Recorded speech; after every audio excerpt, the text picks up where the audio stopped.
Kwa Mheshimiwa Spika, bado pia katika masuala ya taarifa ambazo zimekuwa zitokea kwenye masuala ya uhalifu, tutaanza kuanzia kesho kuwahoji watu mbalimbali ambao wamekuwa waziwazi na ushahidi na vielelezo wakichochea uvunjaji wa amani katika taifa letu, kufanya vurugu.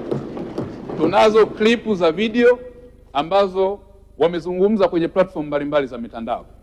Tunao ushahidi ambao tumeukusanya wa watu, primary evidence za eyewitness na wale waliosikia zipo, na tuna huo ushahidi. Mheshimiwa Spika, kuanzia kesho na muagiza IGP Wambura tuanze kuwaita hao watu na kuwahoji, na wale ambao vielelezo na ushahidi wao uko dhahiri tutawafikisha mahakamani. Mheshimiwa Spika, kwa hiyo hatutamfumbia macho mtu wa aina yoyote. Wapo wengine ambao wanafadhili uhalifu. Mheshimiwa Spika, hatuko tayari kurudi tena kwenye mambo ambayo yametweza na kuharibu rasilimali za nchi yetu.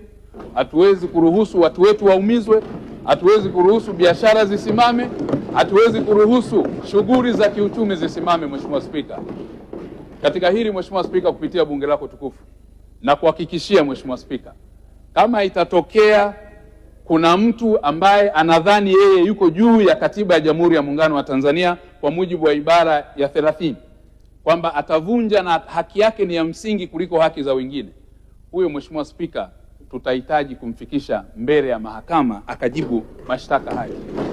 Kama kuna mtu Mheshimiwa Spika anadhani hana wajibu ambao umetajwa kwenye ibara ya 27 ya katiba ya Jamhuri ya Muungano wa Tanzania, wajibu wa kila mwananchi kuilinda nchi yake, kulinda usalama wa wengine, mali za wengine na kulinda taifa lake, mtu yeyote pia asiyetimiza wajibu, kwa sababu kwenye sheria act or omission kwa mtu atakayetenda au atakayeacha kutenda kuzuia tendo la uhalifu, nao pia hao Mheshimiwa Spika, na kuhakikishia tutachukua sheria.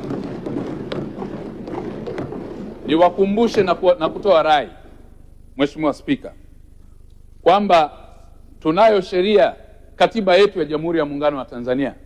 Nchi hii inaongozwa kwa mujibu wa katiba. Nchi hii ni ya kidemokrasia na inayofuata misingi ya utawala wa sheria, haki za binadamu, na inaheshimu misingi yote ya utawala bora.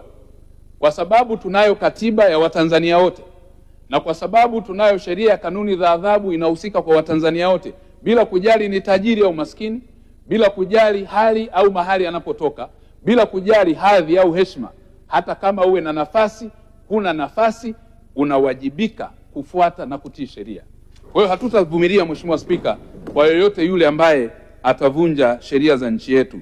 Mheshimiwa Spika, pia kwa sababu ya taharuki hizi ambazo zimekuwa endelea, nitatumia fursa hii pia Mheshimiwa Spika, kwa sababu tumekuwa tukisikia majibizano ya hapa na pale kupitia Wizara ya Mambo ya Ndani ambayo ni custodian wa peace, order and tranquility, kupitia Wizara ya Mambo ya Ndani ambayo tumepewa instrument na dhamana ya kusimamia amani, ulinzi na usalama, na kwa sababu uchochezi wa mambo haya umeonekana zaidi kwenye maeneo ya kisiasa, Mheshimiwa Spika, kupitia bunge lako tukufu na mwelekeza IGP Wambura asitoe vibali kwa kazi zozote zitakazokuwa zinahusiana na kufanya mikutano ya hadhara katika kipindi hiki kwa chama chochote, iwe Chama cha Mapinduzi, iwe chama chochote kile. Kwa kipindi hiki ni vizuri turudi katika kuwaruhusu wananchi wajenge uchumi wa nchi yao.